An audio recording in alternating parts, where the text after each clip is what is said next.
마다 맡아줘요. 넌 어디 하라. 분담해주면 그건 어디서 뒀나요? 종업원들, 그 다음에 팔삼들 우리 같이 돈 걸고 돈 내는 그런 사람들 통해서 돈 좀 도와달라. 그 단위 책임자도 빚지면서까지 돈 꼬여서 집행해야 돼요. 집행 안 하면 그에 대한 또 처벌이 있어요. 그러니까 간부하려고 안 해요. 근데 간부 안 하셔도 안 된대요. 그만큼 농촌에 보낸대요. 그러니까 어쩔 수 없이 끌려다니면 해야 돼요. 시청자 여러분 안녕하십니까, 안혜경입니다. 오늘도 제 채널에 새로운 분을 모셔봤습니다. 저는 2023년 10월에 북한에서 배 타고 온 김명옥입니다. 네, 여러분 아시겠죠? 지난해 10월이면 바로 우리 예향씨 어머니십니다. 와, 우리 예향씨가 누구 닮아 이쁜가 했더니 어머니를 많이 닮았네. 우리 시청자님들이 그렇게 예쁘다고 하는데 실물 공개는 언제 해주실 거예요 했는데 통일되게 되면 할 겁니다. 왜냐면 아직도 두고 온 가족, 우리 예향씨가 그랬죠. 좋은 나라에 왔는데 그 두고 온 가족들 때문에 아직도 슬프다라는 그곳에 있는 가족들의 신변 때문에 어쩔 수 없이 이 가족들은 얼굴을 공개하지 못하는 점에 대해서 양해의 말씀 부탁드리겠습니다. 자, 그러면 저는 진짜로 궁금한 게 너무 많아요. 예향씨는 또 북한의 MZ이기 때문에 북한의 MZ의 얘기를 들었다면 예향씨 어머니 같은 경우에는 사실 저랑 나이가 좀 거의 비슷한 것 같아요. 비슷해요. 그쵸? 네. 그 연배에 살았잖아요. 근데 저는 빨리 똑똑했죠? 똑똑해가지고 빨리 그 나라를 탈출했고 잘했어요. 지금의 북한의 주민들의 생각에 대해서 듣고 싶은 거예요. 그럼 처음에 고향이 평양이라고 했잖아요. 평양이에요. 네, 평양에서 살다가 어머니가 네. 미신을 정교를 믿다가 여기까지 나왔어요. 북한은 정교의 자유가 없으니까 네. 너무 정교를 탄압하니까. 그러니까 북한에서는 사실 종교라는 말보다는 미신이라는 말을 그래. 더 예, 맞아요. 가까이 미신이에요. 했죠. 예. 예. 미신한 사람들은 뭐 멍땅 다 뭐 추방하거나 뭐 소개시키거나 소개시키거나 뭐 교화돼 가지 않으면 그런 법적 처리를 했으니까 자유롭게 못해요. 평양에서 살다가 어머니 북한말로 해야죠. 뭐 네, 미신을 맞아요. 믿어가지고 사람들 자꾸 봐줬구나. 맞았어요. 근데 잘 맞았어요? 너무 잘 맞았죠.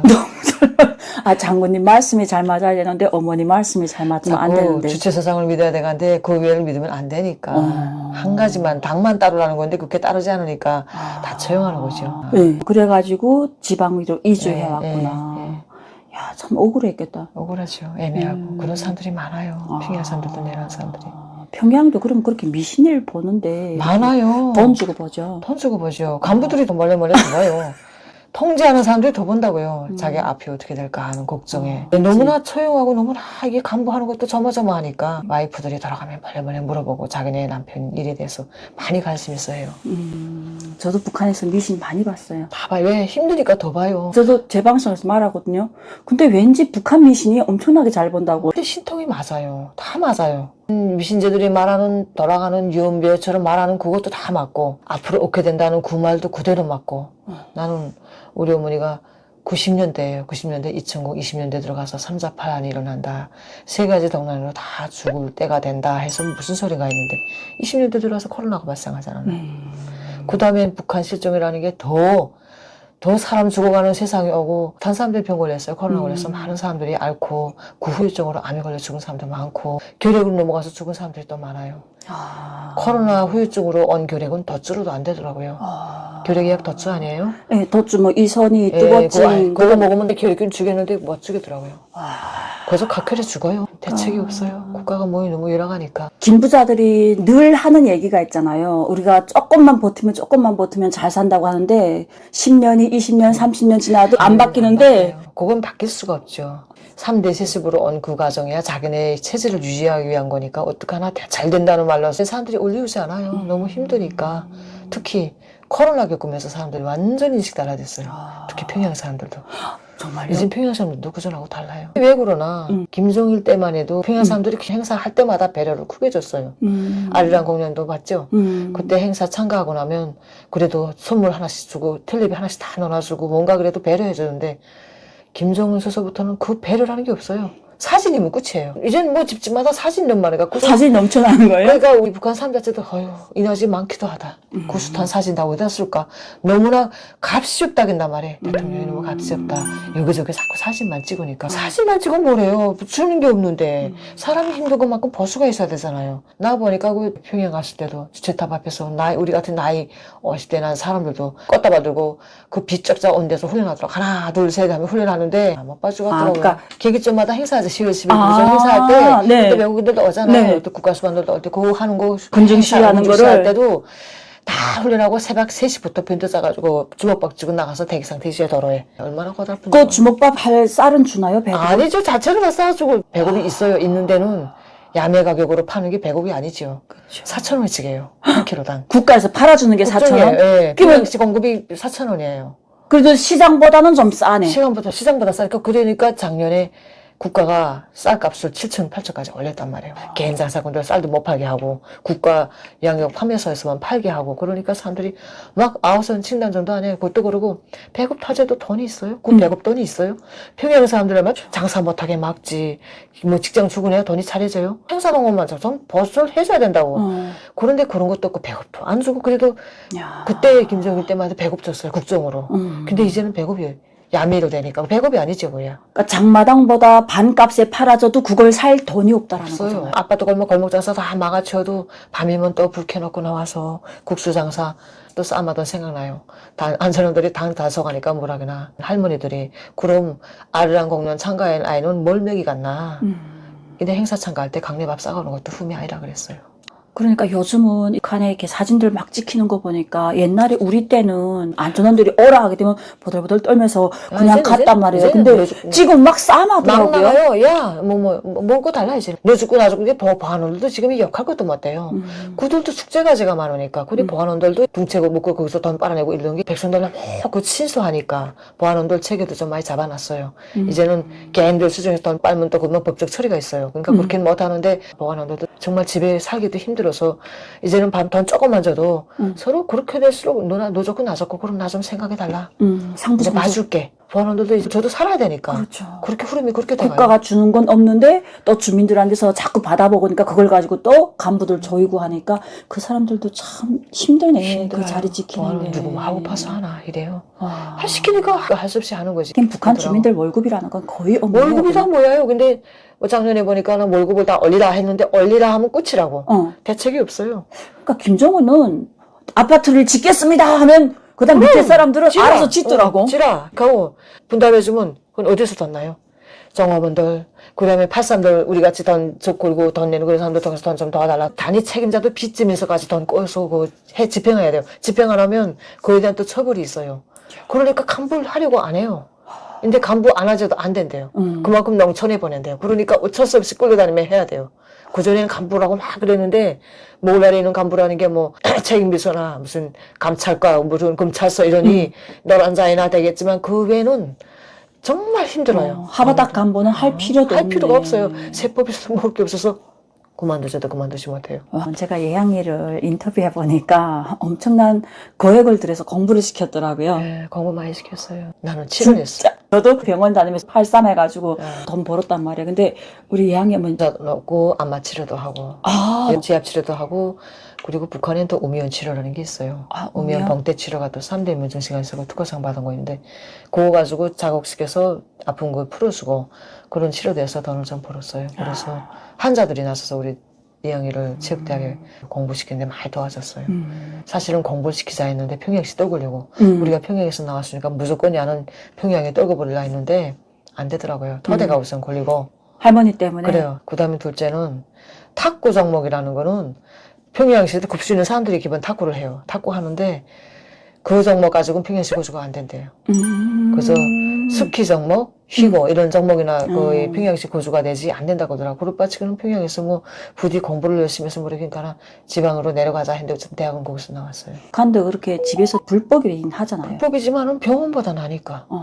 저기 시설병원이나 가면 진단은 내려져요. 대책은 없어요. 북한 병원이라는 게 눈 딱 감기죠. 그것도 김만희 병원이나 적시바 병원이나 우리 솔비가 좀 낫지 그 외 병원은 다 한심해요. 우리 솔비가. 그리고 진단 내려도 뭐 대책은 없고 수술하는데 수술 후유증이 나빠서 수술한 후에도 더 악화돼서 죽은 사람들도 있어요. 그러니까 병원에 가면 무서워해요. 국가법이 이제는 병원 들어가서부터 돈 내야 돼요. 이제 무상 치료가 없어졌어요. 수술하는 것도 돈 내야 되고 검사하는 것도 돈 내야 돼요. 그러니까 공공연히 내야 되는 거예요? 그러니까 당당하게 이제는 국가적으로 돈 병원이 내라는 지원을 거예요? 못 해주니까 자체로 너 자체 운영해라 이렇게 되니까 이제는 병원 치료하러 온 사람들 돈 받고 돈 내고 해야 돼요. 우리 때는 그래도 좀 간부들은 공짜로 받았단 말이에요? 간부들은 그렇게 지금도 하죠. 간부들이 아무 데나 권력 가지고 사는 거니까. 근데 그냥 일반 노동자들은 당연히 돈을 가져가야 되는 줄. 근데 병원에 가도 무슨 대책이 있어요? 자기네가 약 처방 떼주고 그 약을 파는데 자기 약을 파는데 솔직히 무슨 간염 환자도 보니까 무슨 간염병원에 가서 한 6개월이 매모 한 $500 이상이 돈을 약을 지어주는데 그것은 낫지도 않아요. 그러니까 선생님들도 여태다 하고 돈을 한자를 걷어주고 돈 빨아내야 생각한단 말이에요. 그건 어쩔 수 없는 거예요. 욕할 것도 못해요. 자기도 살아야 되니까. 보건일꾼들도 병원에 무조건 출근하라. 출근해서 자기 차려주는 게 없잖아요. 그래서 몰래 이제는 병원 그만두고 집에서 몰래 개인 치료하자 해도 개인 치료에서 걸리면 무조건 자격증 박탈당하게 돼 있어요. 지금 내가 오기 전까지도 북한이 정말 힘들다는 걸 여실히 느껴져요. 사람이 자꾸 풀어놓으면 잡생각을 하잖아요. 우리처럼 뛸 생각을 하고. 근데는 그렇게 못하려고 하니까. 뛸 생각을. 조금만 여유 있으면 왜 우리는 한국 들어가면 봤기 때문에 그런 여유만 있으면 야 우리 왜 하필 저렇게 못 살고 이렇게 개돼지처럼 살아야 되나. 야 이거 괜히 살지 뭐. 이렇게 살다 죽을 거는 진짜 애매하고 억울하다는 생각이 다 든다고. 그거는 우리 또래 사람들도 앉아서 그런 소리를 해요. 하소연하는 게. 내가 오기 전까지도 치료하다 왔어요. 그래 한자들 물어보면 장마당 나갔다 하면 오늘 장사 벌었나 하면 못 벌었대요. 장사만 물다 왔대요. 그럼 어떡하나. 아휴 운명에 맡게 하지요. 뭐 죽든 살든. 그럼 뭐 죽어도 할 수 없지. 여자들이 이젠 하락이나 포화된 상태예요. 가정분들이 얼마나 힘들지 몰라요 지금. 장사를 못하게 하니까. 코로나 이후에 바다 나가서 배 뜨게 했는데 조그만 고기 뭐 다 잡아들이잖아요. 판매가 안 되는 거 말려서 팔아요. 말리는 거 밤새 눈 쥐어뜨고 일감이라도 거기서 돈 좀 벌겠다고 가공하면 그 가공비가 2,000원밖에 안 돼요. 북한 돈 2,000원? 북한 돈 2,000원이면 그 쌀 100g이에요. 근데 그 일자리마저도 놓칠까봐 밤새 해요 여자들이. 그래 내 한국에 와보니까 야 일자리가 얼마나 많아요. 우리 북한 사람들만큼 부지런한 게 어디 있어요. 일자리만 좀 준다면야 그저 진짜 밤 자지 않고 일할 사람들인데. 북한 돈 2,000원이면 여기 돈 얼마예요? 500원? 500원도 안 되죠. 500원? 그거를 밤새 해서 500원을. 그렇게 되면 국수죽이라도 써먹잖아요. 예향이 어머니는 진짜 치료를 잘한 것 같아요. 좀 그렇게 잘했어요. 엄청난 잘했어요. 돈을 들여서 딸을 공부시킬 정도면 뭐 한 달에 100만 원씩 썼다고 하는데 네, 100만 그러면 썼어요. 한 번씩 나가서 치료하게 되면 얼마를 받아요? 환자에 따라서 다른 거예요? 한수 달라요. 의상에 따라서. 자기네 치료과가 좋으니까 환자들이 더 생각해 주는 것도 있고 병원에 가서 치료한다는 것도 치료되니까 그 다음에 내가 치료하는 결과에 따라서 검사를 딱 시켰어요. 처음에 검사하고 검사 도중에 검사 다시 해보면 결과가 좋게 나오니까 과학적으로 인정됨에 나오니까 사람들이 무시 못한 거예요. 그러니까 엄청나게 저 백도 있었네. 웬만한 사람들이 김만유냐 접식자 가서 검사하기도 힘들잖아요. 아니에요. 검사는 해요. 담배 정말요? 한 각이면 해줘요. 담배 한 각이면 해요? 예, 보표 선생들도 살아야 되니까. 우리 환자들은 다 그만해도 굽수 있는 사람들이니까. 그래서 그렇죠. 나는지. 근데는 보자꾸 난 평양 사람들은 경우에는 할 수 있어요. 검사. 지방 사람들은 힘들죠. 지방 사람들은 힘들어요. 평양 사람들은 얼마든지 할 수 있죠. 저도 옛날에 언니가 후두암 걸렸다고 연락이 왔어가지고 김만유 입원하는데 1,000불이 있어야 된다고 그러더라고요. 지금 돈 더 비싸요. 돈 없으면 수술도 못해요. 내가 아는 사람도 그 사람은 집 가산 다 팔고 선전화까지 팔아서 갔는데 그 중에서 다른 사람들은 현아를 쥐고 뭐 들이다 대니까 그 사람들 먼저 해주고 자기는 맨 마지막에 다시 출혈 하니까 위암인데 거기다 대충 그저 하다 보니까 나와서 또 출혈했어요. 근데 평양 괜이라고 돈 없으면 정말이 사람이 뭐 죽음 목숨이나 갔다고 그 말 하더라고요. 그러면 평양에 자주 다녔잖아요. 이렇게 네. 지방에서 환자들 데리고. 환자들이 이렇게. 평양 환자들, 평양 사람들 치료했지. 지방 사람들 그러면 치료했어요. 평양까지 어떻게 평양 지방 사람이 가서- 막 올라갈 수 있어요? 평양에서 간부들이 식물을 떨궈줬어요. 자기들이 병을 치료하려고 하니까 그래요. 그만큼 인정을 받았다라는 건데 우슬로서는. 인정은 받았어요. 그러니까 우리 딸도 또 체육대학 쪽 탁구하는 것도 간단치 않아요, 그게. 그 국정기란 선생님 다 소개해서 단독 훈련시켰어요. 그것도 그런 게 있더만요. 직업 잡기가 호래요. 그리고 간부들이 탁구 했다면 다 어디 가도 또 끌어당기고 자기네 것도 데리고 같이 있으려고 하고 그래요. 그 책임비서라는 거서 우리 딸 탁구 치는 탁구 수강했거든요. 아이들 배워주는 거 잘 배워줘서. 그럼 책임비서도 찾아서 또 같이 탁구 경기도 하고. 북한에서 그렇게 힘들게 안 살았어요. 그러니까 이게 북한이라는 게 그거잖아요. 체육대학 웬만한 사람이 갈 수 없는 맞아요. 거잖아요. 그러니까 그 사이에서도 한마디로 말하면 여기로 로얄 패밀리를 만드는 거예요. 와, 그러니까 이젠 북한도 갈 때까지 갔네. 그게 자본주의지. 뭐가 맞아요. 자본주의야? 자본주의예요 이제는. 자본주의 다 됐는데 자본주의다 사람들이 그러는데 왜 통제하나. 이왕이면 통제 또 풀어놔가지고 국가에다 이만큼 바치라 하면 얼마나 좋을까. 근데 풀면 안 된단 말이에요. 저저마다 사람들이 개혁개방돼야 산다는 일은 알아요. 개혁개방되면 다 나갈 게 아요. 북한에 남은 사람 하나도 없어요. 해먹을 게 없으니까. 통일만 되면 우리나라는 세계적으로 제일 잘 사는 나라가 된다. 이거는 딱 뺐어요. 개성공단 해봤잖아요. 개성공단에서 거기서 서방하게 주는 그 돈이 북한 사람들은 얼마나 희망이 되고 그건 전국 각지에서 소문나서 거기에 일자리 잡는 게 하루 별 따게 됐댔어요. 개성공단에 가서 한 달에 30만 주는 게 현아로 25달 아니에요. 그거면 한 달 살아요. 그렇게 하고 어떤 조금씩 내정 것 같더라고. 근데 개성공단 사람들이 똥똥거리며 살았다고 하더라고. 정말 부러워했어요. 그런데 그것도 다 깨지지 않았나요. 근데 통일되면 그런 일자리를 제공해 줄 거 아니에요. 그래서 그거는 더 바랄 게 없다고 생각해요. 먹고 살게만 해주는데 그것도 못 풀어줘요. 왜 코 밑에 구멍도 하나 메꿔 못 주나. 먹고 살지 못하게 딱 막아놓으니까 그래서 먹게만 해달라. 근데 먹지도 못하게 집집마다 가보면 난 그전에 좀 산다는 집도 가보니 하루 두 끼도 겨우 먹어요. 두 끼 먹지도 부자다. 점점 또 갈수록 험악한 소리. 야, 이거 왜 이렇게 사람 못 사게 굴까? 나 이 속에서도 계속 입만 물려라. 그전엔 1,000원, 2,000원도 크다고 생각했는데 이젠 15,000, 2만원 어렵지 않게 불러요. 도로 포장, 자갈값 15,000, 2만원. 세대당 무조건 내라. 그리고 농촌동원도 5월부터 11월까지예요. 무조건 나가야 돼요. 안 나가면 돈 내야 돼요. 돈 없는 사람은 수도권 내가야 돼요. 그리고 장마당도 한두 시간밖에 안 써요. 그때는 장마당 5회밖에 안 서는데 2시간 정도밖에 운영 못하게 해요. 그러니까 사람들이 장사도 못하게 됐단 말이에요. 그러니까 막 여자들이 아우성 친다는 정도는 그렇게 처참하고 힘들어요. 나 지금도 눈에 선해요.